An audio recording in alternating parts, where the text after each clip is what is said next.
दोस्तों cold war के दौरान 1981 में रूस ने एक न्यूक्लियर पावर्ड सबमरीन लॉन्च की थी जिसे टाइफून क्लास सबमरीन के नाम से जाना जाता है, जो कि नेटो रिपोर्टिंग नेम है। जबकि इस सबमरीन को रूस ने अकूला क्लास सबमरीन का नाम दिया था, जिसका मतलब है शार्क। जिस वक्त ये सबमरीन लॉन्च हुई थी, ये उस वक्त तक दुनिया की सबसे बड़ी सबमरीन थी, और यही नहीं, ये सबसे खतरनाक सबमरीन भी थी।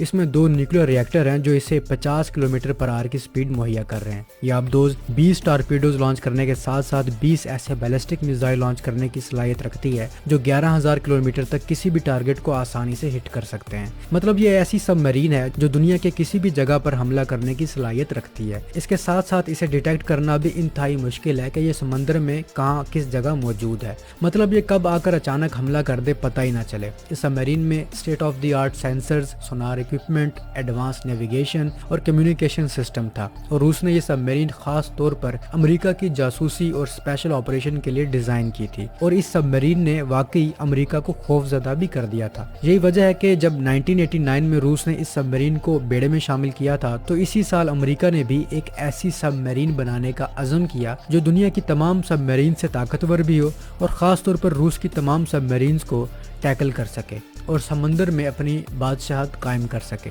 अमेरिका की यह सबमरीन सी वुल्फ क्लास सबमरीन है। अमेरिका ने यह सबमरीन 1989 में बनाना शुरू की और 1997 में इसे सर्विस में शामिल किया। अमेरिका चाहता था कि ऐसी 29 सबमरीन बनाई जाएं, लेकिन अमेरिका ऐसी सिर्फ 3 ही सबमरीन बना पाया। चूँकि ये सबमरीन कोल्ड वार प्रोडक्ट थी और कोल्ड वार ख़त्म हो चुकी थी, तो इतनी ज़्यादा सबमरीन बनाने की अमेरिका को ज़रूरत नहीं पड़ी। लेकिन इतनी ज़्यादा सबमरीन ना बनाने की मेन और सबसे बड़ी वजह इसका इंतहाई महंगा होना है। ये इस वक्त दुनिया की सबसे महंगी तरीन सबमरीन है। 2018 की रिपोर्ट के मुताबिक इसकी कीमत $5 बिलियन है, और ये सबमरीन दुनिया की सबसे ज़्यादा पावरफुल सबमरीन भी है। इसके साथ साथ ये दुनिया की सबसे खामोश सबमरीन भी है, यानी इसके चलने की आवाज़ दुनिया की बाकी सबमरीन से बहुत कम है, और यही चीज़ इसे मजीद खतरनाक बनाती है। अमेरिका आमतौर पर अपनी सबमरीन्स को बनाने के लिए जिस स्टील का इस्तेमाल करता था वो है HY80 स्टील, लेकिन इस सबमरीन के लिए अमेरिका ने HY100 स्टील का इस्तेमाल किया, जो कि इस सबमरीन को पिछली क्लासेस की तमाम सबमरीन से ज़्यादा मजबूत बनाती हैं। यानी कि ये गहरे पानी में पानी के प्रेशर को बर्दाश्त कर सके और ज़्यादा गहराई में जा सके और ज़्यादा देर तक गहराई में स्टे कर सके। याद रहे, ये मजबूत तरीन स्टील है जो कि सी वुल्फ क्लास सबमरीन के अलावा किसी दूसरी सबमरीन में इस्तेमाल नहीं किया गया। इसी स्टील की बदौलत ये सबमरीन समंदर में 800 मीटर की गहराई तक जा सकती है। ये अमेरिका का दावा है, जबकि अमेरिका 500 मीटर तक की गहराई तक इसका टेस्ट भी कर चुका है। और यह खूबी रूस की टाइफून क्लास से कहीं ज्यादा है, जो कि 400 मीटर की गहराई तक जा सकती है। इतने गहरे पानी में जाने की सलाहियत सी वुल्फ के अलावा किसी लड़ाका सबमरीन में नहीं है। दोस्तों, ये पहली आबदोज है जिसमें fly by wire control system डाला गया है, जो कि इसकी मैनूवरिंग को बिल्कुल परफेक्ट तरीके से कंट्रोल करता है। अब चाहे सबमरीन समंदर की गहराई में हो और स्पीड के साथ चल रही हो, इसके साथ साथ इस सबमरीन के मैकेनिकल और हाइड्रोलिक कंट्रोल्स भी बेहतर अंदाज में हैंडल करता है।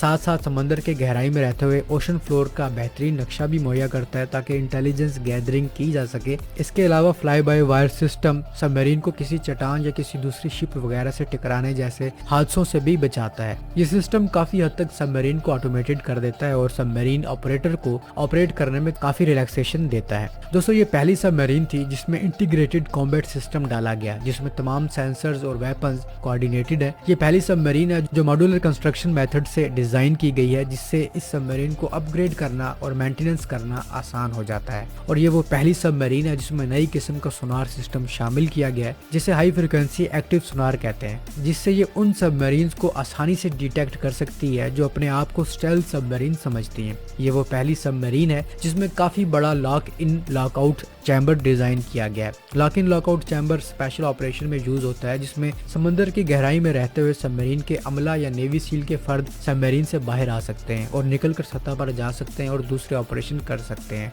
या इससे निकलकर दूसरी सबमरीन तक एक्सेस कर सकते हैं। ये सबमरीन एक मल्टी मिशन प्लेटफॉर्म है, एक साथ कई मिशन कर सकती है, चाहे वो स्पेशल ऑपरेशन हो, इंटेलिजेंस गैदरिंग हो या फुल स्केल लड़ाई हो। इन सब के लिए ये सबमरीन हाजिर है। इस चीज के लिए ये दुनिया की किसी भी समंदर में आराम से जा सकती है। اب چاہے وہ ڈیپ سی ہو یا شیلو واٹر، یہ سب مرین نہیں رکنے والی۔ دوستو اس سب مرین میں ایڈوانس کیپیبلٹی ٹارپیڈو شامل کیے گئے ہیں جو کہ نئی قسم کے ہیں اور جن کی رینج اور ایکوریسی کافی امپرووڈ ہے۔ یہ سب مرین اپنے ساتھ 48 ٹارپیڈو اور 50 ٹوماہاک لینڈ اٹیک میزائلز یا 50 ہی ہارپون اینٹی شپ میزائل کیری کر سکتی ہے۔ اس میں مارک 48 ٹارپیڈوز یوز ہو رہی ہے جو کہ ہیوی ویٹ گائیڈڈ ٹارپیڈو ہے، جبکہ ہارپون اور ٹوماہاک میزائل بھی امریکہ کے زبردست جدید ترین میزائل ہیں جو کہ نیوکلیر وار ہیڈ کیری کر سکتے ہیں۔ دوستو اس سب مرین کی رینج ان لمیٹڈ ہے، یعنی یہ دنیا کے کسی بھی سمندری حصے میں جا سکتی ہے، اور اس کا انڈورنس اس میں موجود عملے کی فوڈ سپلائیز پر منحصر کرتا ہے۔ اب چاہے سب مرین میں 4 مہینوں کا کھانا موجود ہو یا سال کا،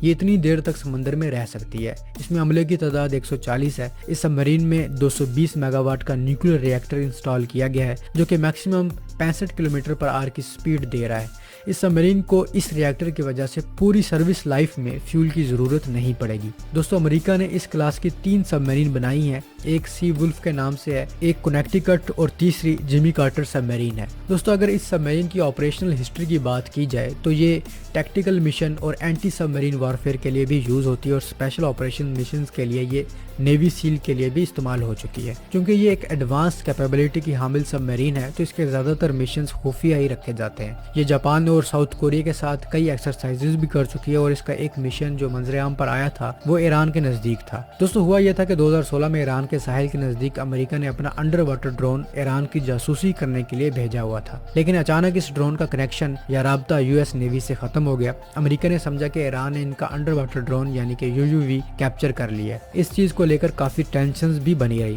لیکن کچھ عرصہ بعد ایران نے امریکہ کو بتایا کہ ان کا ڈرون سمندر میں ہی خرابی کی وجہ سے ڈوب گیا تھا۔ سو امریکہ نے اپنا یہ ڈرون اس سمندر سے نکال کر واپس لے جانے کے لیے سی ولف کلاس سب مرین کو بھیجا، جس نے اس ڈرون کو سمندر میں ڈھونڈا اور سمندر کی گہرائی سے نکالا اور واپس لے کر گئی۔ دوستو چونکہ امریکہ نے یہ سب مرین روس کی ٹائفون کلاس سب مرین کے جواب کے طور پر بنائی تھی، تو اگر ان دونوں کا آپس میں موازنہ کیا جائے تو سائز میں روس کی ٹائفون سی ولف سے کافی بڑی ہے۔ روس کی ٹائفون کی لینتھ 574 فٹ ہے، جبکہ امریکہ کی سی ولف کی لینتھ 353 فٹ ہے۔ ٹائفون کا بیم 75 فٹ ہے جبکہ سی ولف کا 40 فٹ ہے۔ روس کی سب مرین کا ڈسپلیسمنٹ بھی سی ولف سے کافی زیادہ ہے۔ ٹائفون میں 2 نیوکلیر ری ایکٹر یوز ہو رہے ہیں جبکہ سی ولف کلاس میں 1۔ دونوں سب مرین میں ایڈوانس سونار سسٹم ہے، لیکن دونوں سب مرین میں بڑا فرق یہ ہے کہ روس کی ٹائفون سب مرین بیلسٹک میزائل فائر کر سکتی ہے جو کہ 11,000 کلومیٹر دور تک ٹارگٹ کو تباہ کر سکتی ہے، جبکہ سی ولف میں بیلسٹک میزائل نہیں بلکہ گائیڈڈ کروز میزائل ہیں جن کی رینج بمشکل 2000 کلومیٹر ہوگی۔ سی ولف میں اینٹی سب مرین کے لیے ٹارپیڈوز ہیں جبکہ ٹائفون میں اینٹی سب مرین وارفیئر کے لیے میزائل بھی ہیں اور ٹارپیڈوز بھی ہیں۔ اس کے اینٹی سب مرین میزائل کی سپیڈ 1 ماک کے قریب ہے اور رینج 45 کلومیٹر ہے، جبکہ سی ولف کے ٹارپیڈو کی رینج 38 کلومیٹر ہے اور سپیڈ تو انتہائی کم ہے جو کہ 102 کلومیٹر پر آر ہے۔ اس کے علاوہ ٹائفون میں اینٹی ایئر کرافٹ وارفیئر کے لیے سرفیس ٹو ایئر میزائل بھی شامل کیا گیا ہے جو کہ سی ولف میں نہیں ہے۔ سی ولف دوستو اگر دیکھا جائے تو ٹیکٹیکل اور اسپیشل مشن کے لحاظ سے ٹائفون سے آگے ہو سکتی ہے، لیکن اگر امریکہ نے اسے ٹائفون کے جواب کے طور پر بنایا تھا تو اس میں بیلسٹک میزائل کیپیبلٹی بھی ہونی چاہیے تھی جو کہ نہیں ہے، تو اس لحاظ سے ٹائفون کلاس سی ولف کلاس سب مرین سے آگے ہے۔ ان دونوں ممالک کی سب مرین کو اب ٹکر دینے جا رہا ہے چین ایک next generation nuclear powered ballistic missile submarine بنا رہا ہے۔ اس سب مرین کی اپنی رینج تو انلمیٹڈ ہوگی ہی، لیکن اس کے میزائل کی رینج 14,000 کلومیٹر تک ہوگی اور state of the art technology سے لیس یہ سب مرین لانچ ہوتے ہی خاموشی سے سمندر کی حکمرانی امریکہ کی سی ولف سے چھین لے گی، کیونکہ یہ اتنی ایڈوانس اور اسٹیلتھ سب مرین ہوگی کہ یہ دونوں ممالک مل کر بھی اسے ڈھونڈ نہیں سکیں گے، کیونکہ اس سب مرین میں چین نئی نوائز ریڈکشن ٹیکنالوجی شامل کرے گا۔ چین کی یہ سب مرین ٹائپ 096 سب مرین ہے جو کہ انڈر کنسٹرکشن ہے اور 2030 کے لگ بھگ لانچ ہو جائے گی۔ تو دوستو اب تک کے لیے اتنا ہی، امید ہے آپ کو یہ ویڈیو پسند آئی ہوگی۔ اگر آپ کو یہ ویڈیو پسند آئی ہے تو اپنے دوستوں کے ساتھ ضرور شیئر کیجیے اور کامنٹ سیکشن میں اپنی رائے کا اظہار بھی ضرور کیجیے گا، اور اگر اب تک آپ نے ہمارے چینل کو سبسکرائب نہیں کیا تو اسے ضرور سبسکرائب کریں تاکہ ہر نئی آنے والی ویڈیو کا نوٹیفیکیشن آپ کو مل سکے۔